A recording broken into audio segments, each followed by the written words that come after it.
কোনেও না নকলেহেঁতেন, কিন্তু আমি বিজেপিয়ে নিজে ইলেকশনত জিকি আমি যেনে তেনে চৰকাৰত বহি থাকিম, সেইকাৰণে আমাক বিটিআৰত ইলেকশন নালাগে।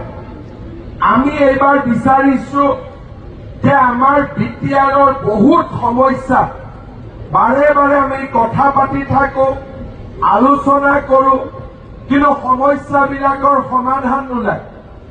এইবাৰ দিল্লীত বিজেপি, দিছপুৰত বিজেপি আৰু কোকৰাঝাৰতো যদি বিজেপি শক্তিশালীভাৱে বহিব পাৰে, আমি ৰাইজৰ সমস্যাবিলাক এইবাৰ সমাধান কৰিব পাৰিম।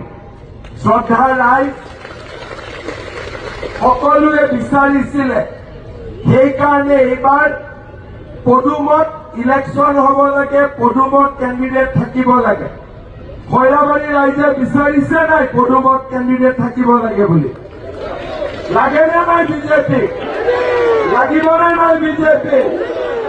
য'তে মই সুধিছো, ৰাইজে কৈছে যে এইবাৰ বিজেপিক লাগে।